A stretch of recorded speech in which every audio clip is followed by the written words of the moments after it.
Est-ce que tu as déjà eu l'impression que ta vie stagnait, que chaque jour se ressemblait? Ben c'est peut-être parce que tu es bloqué dans ta zone de confort.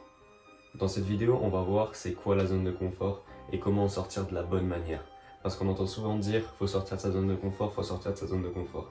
Mais déjà, c'est quoi la zone de confort? Alors la zone de confort, c'est quand même un concept assez abstrait. Mais pour faire simple, ça représente toutes les activités routinières qu'on est habitué à faire, que ce soit agréable ou désagréable. Par exemple, être bloqué dans les problèmes de transport, c'est quelque chose qu'on est habitué à faire. Du coup, c'est quand même être dans sa zone de confort. Je peux vous donner l'exemple cliché de quelqu'un qui bouge plus de sa zone de confort. C'est quelqu'un qui met trop au boulot au dodo tous les jours, pendant toute sa vie.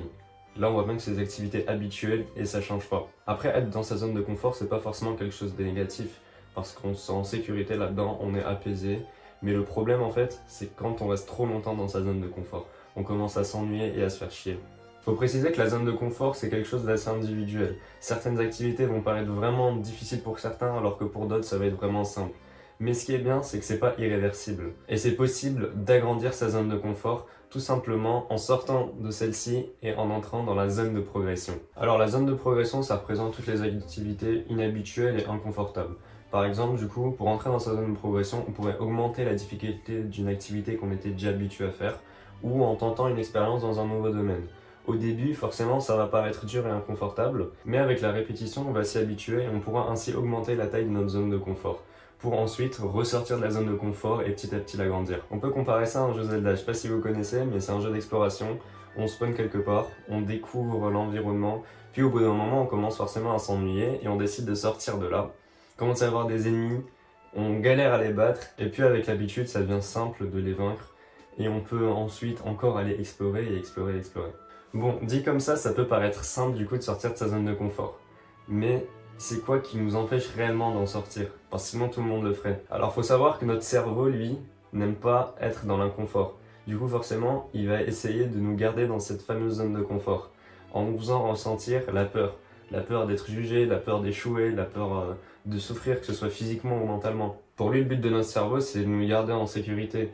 Donc c'est pour ça qu'on ressent une peur de passer à l'action, quelle que soit la peur. Mais il faut savoir, du coup, que ce qu'on s'imagine dans le cerveau, c'est que dans notre tête. Bien sûr qu'on peut échouer, qu'on peut souffrir, mais beaucoup moins que ce que l'on pense. Rien n'est tout beau tout rose, mais c'est pas tout noir non plus. Mon conseil serait au lieu de voir ça comme une peur, de le voir comme un défi. Essayer de ressentir cette excitation de passer à l'action, malgré le fait qu'il y ait des obstacles qui soient prévus ou imprévus. Parce que je trouve que c'est ça la beauté de la vie, c'est qu'on peut rien du tout prévoir et qu'on doit vraiment avoir cette envie de vivre la suite. Commence par te fixer des petits objectifs, vraiment simples, que ce soit par exemple juste le fait de sortir de ton lit, utilise ton imagination. Puis ensuite, tu vas voir que tu vas ressentir une satisfaction une fois que tu as accompli la tâche. Et n'oublie pas de prendre du plaisir après avoir réalisé la tâche, que ce soit un succès ou un échec. Parce que dans tous les cas, t'es gagnant et t'es passé à l'action et tu continues d'apprendre. Je te déconseille d'en faire trop d'un coup parce que ça pourrait te faire entrer dans la dernière zone dont je n'ai pas encore parlé, qui est la zone de panique. C'est le total opposé de la zone de confort. Rien n'est contrôlé et tu te retrouves dans un état vraiment de full stress. Du coup, c'est quand tu vas trop loin par rapport à tes capacités. Ce serait par exemple le fait d'aller courir un marathon alors que t'es même pas capable de courir un 10 km.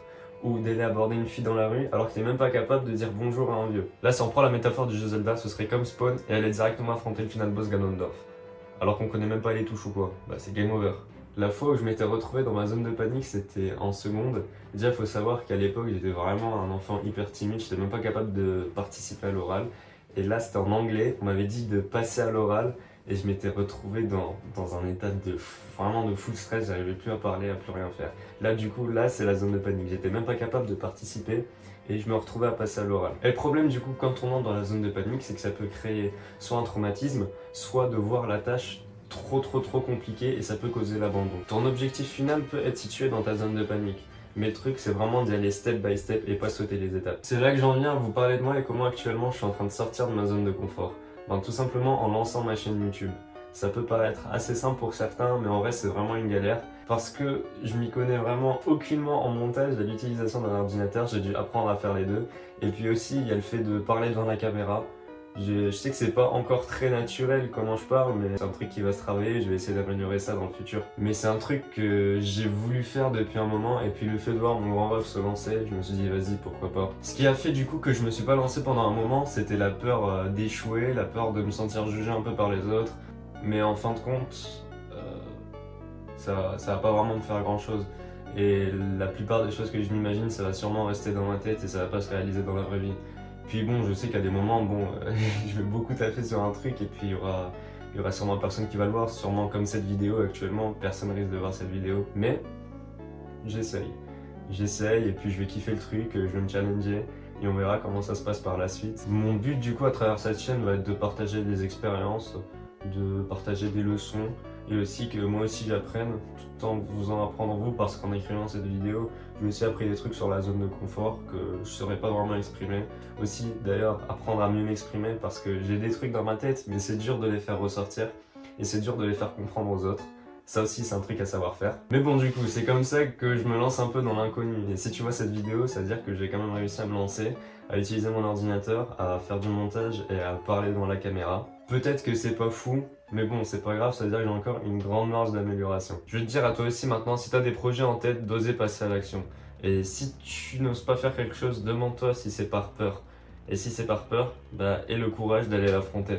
Peut-être que tu t'es déjà lancé quel que soit le domaine et c'est déjà très bien. Maintenant, il faut avoir la discipline pour maintenir ça dans le temps. Et comme le dit mon ami Bamba, ne te pose pas trop de limites, réfléchis pas trop et passe à l'action. Avant de finir, je dois dire que la zone de confort, c'est pas toujours mauvais. Et faut pas toujours être en dehors de sa zone de confort. Le truc, c'est de trouver l'équilibre qui te convient à toi. Il y a certains passionnés qui passent leur vie à faire leur travail H24 et ils trouvent ça très bien et ils adorent leur vie. Mais si tu es à la recherche d'épanouissement dans ta vie, demande-toi si tu es vraiment sorti de ta zone de confort. Et n'oublie pas de ne pas trop te comparer aux autres et de comparer seulement au toi d'hier et au toi de demain. Parce qu'en soi, on a tous des vies différentes, c'est un peu comme si on avait des cartes en main. Et selon chacun, va falloir apprendre à jouer le mieux possible avec pour atteindre la meilleure version de soi-même. Sur ce, j'espère que la première vidéo t'aura un minimum plu. N'hésite pas à partager en commentaire ton expérience ou des fois où tu es sorti de ta zone de confort, où tu penses que tu aurais dû le faire. C'est toujours sympa d'en parler avec les autres. Et sur ce, je te souhaite une très belle journée.